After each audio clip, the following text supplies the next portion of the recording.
ठगी के बहुत तरीके आपने देखे सुने होंगे। ठग तो उस्ताद होते हैं, अपने काम में उन्हें महारत हासिल होती है। एक मामला आ रहा है उत्तर प्रदेश से। वह ठगी का कैसा मामला है आप भी समझिएगा। उत्तर प्रदेश के सोनभद्र जिले में एक हैरान कर देने वाला वहां से मामला आया है, जहां एक ठग ने खुद को आबकारी अधिकारी बताया, 9 महिलाओं को अपने प्रेम जाल में फंसाया, उनसे शादी की और फिर मोटी रकम ऐंठ कर फरार हो गया। यह मामला तब खुलता है जब एक महिला अपने कथित पति के घर पहुंची और वहां पहले से मौजूद एक और पत्नी को देखकर सन्न रह गई। इसके बाद धीरे धीरे इस जालसाज के कारनामे उजागर होने लगे। कैसे यह राज खुला वह भी बताऊंगा कि इस ठग का नाम राजन गहलोत बताया जा रहा है, जो शादी.com जैसी मैट्रिमोनियल वेबसाइटों पर अपनी प्रोफाइल बनाकर खुद को आबकारी विभाग का अधिकारी बताता था। यह युवतियों को शादी का झांसा देकर अपने प्रेम जाल में फंसा लेता था और फिर उनसे शादी कर पैसे ऐंठ कर गायब हो जाता था।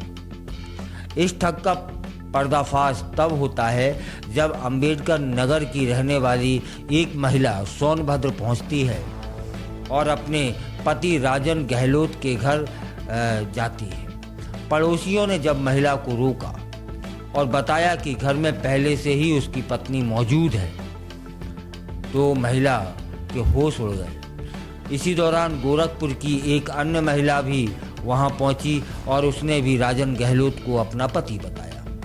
जब इन दोनों महिलाओं ने बात की तब जानकारी हुई कि राजन ने दोनों से शादी कर मोटी रकम ऐंठी है। इसके बाद धीरे धीरे और भी महिलाओं के मामले सामने आने की उम्मीद बढ़ गई है। अब तक कुल 9 महिलाओं के साथ शादी कर ठगी करने की जानकारी सामने आ चुकी है, और कितनी होंगी यह समय बताएगा। राजन गहलोत बेहद शातिर दिमाग का व्यक्ति था। उसने अपनी नकली पहचान बनाई, शादी.com जैसी वेबसाइटों पर खुद को सरकारी अधिकारी बताया। सरकारी नौकरी की चाह में कई महिलाएं उसकी ओर आकर्षित हो गईं और वह धीरे धीरे उनके साथ नज़दीकियां बढ़ाता है, फिर शादी भी कर लेता है। इसके बाद रफू चक्कर हो जाता है।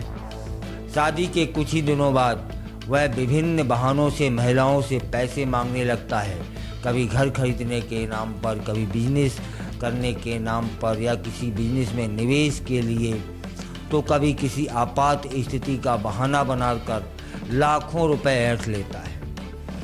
जब उसे लगता है कि महिला से और पैसे नहीं मिलेंगे अब, तो वह वहां से गायब हो जाता है और किसी एक नई महिला की तलाश में जुट जाता है। कितनी महिलाओं का शिकार बनाया होगा यह अभी कह पाना जल्दबाजी होगी। अब तक की जो जानकारी मिली है उसके अनुसार इस जालसाज ने उत्तर प्रदेश के अलग अलग जिलों में रहने वाली कम से कम 9 महिलाओं से शादी की और उनसे लाखों रुपए ठग लिए। इन महिलाओं में अंबेडकर नगर, गोरखपुर, सोनभद्र, लखनऊ, वाराणसी जैसी जगहों की युवतियां भी शामिल हैं।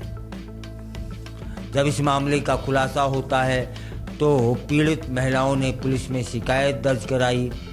पुलिस ने जांच शुरू कर दी और राजन गहलोत की तलाश जारी है। अभी तक पुलिस के हत्थे नहीं चढ़ा है।